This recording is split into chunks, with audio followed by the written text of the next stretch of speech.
Magandang araw mga kakutsero. Ito na naman po ang inyong lingkod na si Jigs na magbibigay sa inyo ng giya ngayong araw ng linggo.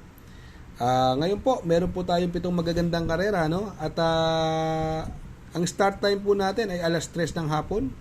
Ngayon po ay April 6, 2025, no? At uulitin ko po, itong aking giya ay purely review and analysis ko lamang at walang halong information. Simulan na po natin mga kakutsero. Race number 1, kung saan po magsisimula ang winner take all. 3-year-old maiden race, non-placer. Distance is 1,400 meters. At dito po, may 5 kalahok po tayo. Dito sa tingin ko, pwedeng malyamado dyan yung numero 1 levitating, no? Pero napakasama ng tinakbo na karaan nito, no? Although mahaba ang distansya ngayon, pero hindi ko talaga nakursunada ng tinakbo niya nakaraan, no? Tapos numero 1 pa ang pwesto niya, no? Kaya dito sa tingin ko kursunada ko rito yung numero 4 River South, no. Itong River South sakay na po ni Bumbum Villegas, no. Sa tingin ko ito ang pwedeng magdala ng unahan at saka yung AM Expresso, no. Pero itong River South may preba rin po na 1.15 yan. Siguro ang makakalaban na rin niya yung numero 1 Levitating, no. Kaya dito sa race number 1 magdadalawa po ako diyan. Doon ako sa numero 4 River South. Panigundo ko naman po numero 1 Levitating. Sa race number 2, kung saan naman po magsisimula po ang Pick 6, Pluracom rating based handicap system race, class 5, 5 split placer. Distance is another 1,400 meters. Dito po, meron po tayong 6 na kalahok. Ang possible scenario po rito, ang pwedeng magdala ng unahan, yung numero 6 na si One for the Road. At si Winza Maxine. Etong Andromeda, nagbabalik, ang baba po sa laban, sakay ni Joel Ciego, mabilis din po yan. Pero mababa po sa laban. Kung gayon pa man, magkaroon ng lutsahan at mahaba ang distansya, makakarimati po yung Blown Away at saka yung Smarty Jazz, no? Kaya itong race number 2, since medyo mababang grupo to, no? 3 na rin ang kukunin ko dyan. Ang pili ko po, numero 4, Smarty Jazz. Panigundo ko po, numero 3, Blown Away. At isasama ko pong pandiyado, numero 5, Andromeda. Sa race number 3, kung saan po magsisimula po ang Pick 5, Pluracom rating based handicap system race, class 5, 6 to 10 split. Distance is 1,400 meters. Dito po meron po tayong 7 kalahok.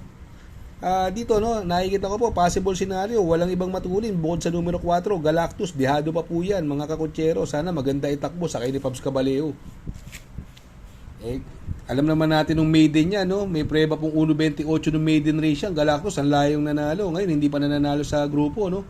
Pero dito, pag opportunity niya para manalo dito, since solo area siya, marate lang po ng maganda ni Pabs Caballero to.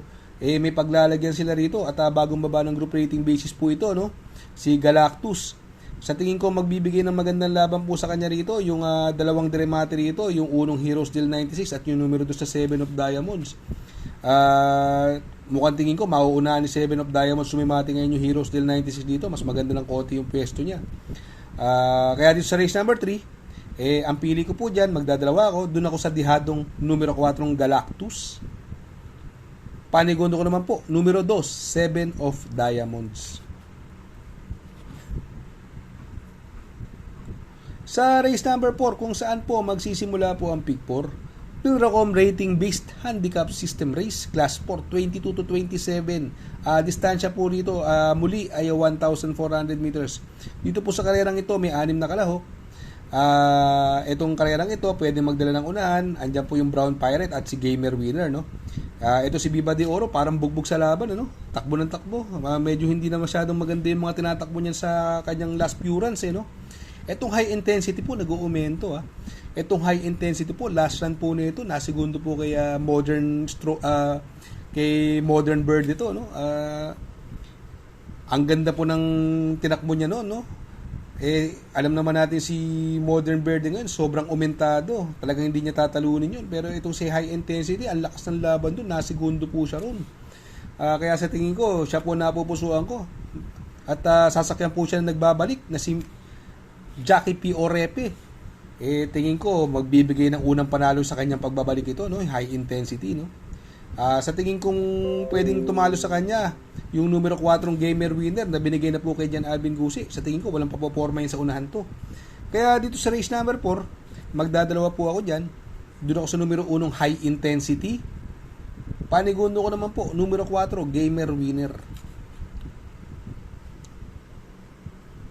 Sa race number 5, Pilracom rating-based handicap system race, class 4, 16 to 21 split.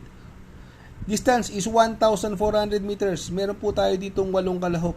Sa karerang ito, mga may panalo po, sa sarili kong opinion, yung numero 5 Mahusayay, numero 8 si Matikas, yung 2, Bisyo Magserbisyo at Megan Maxine. Sa tingin ko, yan ang mga may panalo dyan. Kung gusto niyo ng dehado, pwede nyo isama yung Cathy and Alice, no? Kaya lang, alam ko magaling yan. Kay Jan Alvin magaling yan, eh. Pero malay natin, baka marate na maganda ni Charles Reyes yan, no? Pwedeng isama ang dehado yan. Pero itong race number 5, makitulog lang po kayo sa mga tabi-tabi dyan, no? Yung Mahusayay at saka yung Matikas, no? Makinig lang po kayo sa mga balita. Sa tingin ko, yan po ang mga horse to beat dyan. Kaya dito sa race number 5, magdadalawa po ako dyan. Ang pili ko po dyan, doon ako sa numero 5, Mahusayay. Panigundo ko naman po, numero 8, Matikas. Sa race number 6 sa penultimate race, Pilracom rating-based handicap system race, class 5, 11 to 15 split. Another 1,400 meters distance. At dito po, meron po tayong 8 kalahok. Itong karerang ito, mahiwaga po, no? Para sa akin, anybody's race. Although si Lucky Leia, last run nito, tercero dumating. May matulin dyan. Andyan si Galloping Goose. Pag nakabuo naman tong Galloping Goose, may panalo rin po yan. Yung 1, 2, 3, Nards 23, Majestic Star, Shanghai Chic, at saka si Waray na Mayda pa. Mga pure derivati po yan. At saka si Electrify. Itong karerang ito, since anybody's race, siguro para sa akin, 3 pipiliin ko dyan. Ang nakukursundahan ko dyan, dehado po, no? Ang pampermero ko po dyan, doon ako sa numero 2 na si Majestic Star. Panigundo ko naman po, numero 3, Shanghai Chic, coupled with Waray na Mayda pa. At isasama ko pong pandiyado, numero 1, Nards 23. Sa race number 7 sa last and final race, Pilracom rating-based handicap system race, class 4, 28 to 33. Distance is 1,400 meters. Another anybody's race, may 10 kalahok. Ito po, walang tulak kabigin. Halos lahat may panalo. Ito, yung Klababana nakaraan, nabitin lang po ito, no? Tinalo po siya ni Hans City nakaraan, no? Si Klababana. Kaya lang, ang daming mabilis yan. Andyan yung Diamond Heart. At saka yung This Old Heart of Mine na galing sa Maiden na nagprueba ng 1.28. At yung Winged Heart, matulin din po yan. Dito po, mga imported po napipili ko rito. Yung Sabawani po, kursunada ko to. At gamay na gamay ni JC De La Cruz yan. Ni Jackie JC De La Cruz, si Sabawani. Yan po ang napupusuan ko dyan. Ang panigundo ko naman po dyan, yung galing sa panalo sa Maiden din, no? Baka mag-umento, yung numero 10 sa This Old Heart of Mine, no? At saka yung ito, makitunog lang ulit kayo. Yung numero 4, Doña Leon siya, magandang diado po yan. Alam naman natin na tinalo sa malaking karera niya, si Daily Burn, hindi rin pipitsugin ang tinalo niya, ni Doña Leon siya. Kaya dito sa race number 7, magtatatlo po ako dyan. Doon ako sa numero 7, Sabawani. Panigundo ko naman po, numero 10, This Old Heart of Mine. At isasama ko po pandiado, numero 4, Doña Leon siya. Shout out nga pala kay Sir Pax ng Barkadahan OTV. Located po siya sa 1139 New Antipolo Street, Corner Vargas. Malapit lang po sa Abad Santos, yung bagong ginawang tulay. Very convenient and attentive po ang mga tao. Pwede po kayong mag-EB at party while betting on racing. Baka magawi kayo dyan sa Herrera, Corner Oroqueta. Andyan po ang Pipay's Halo-Halo.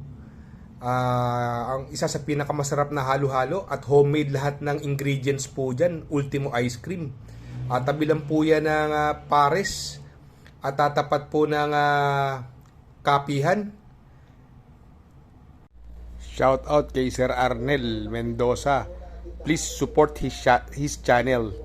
Shout out po Sir Arnel Mendoza. Good luck mga kakutsero. Sana po matapat ang ating giya at yung mga nakasunod. Sana po ay magsitama po kayo.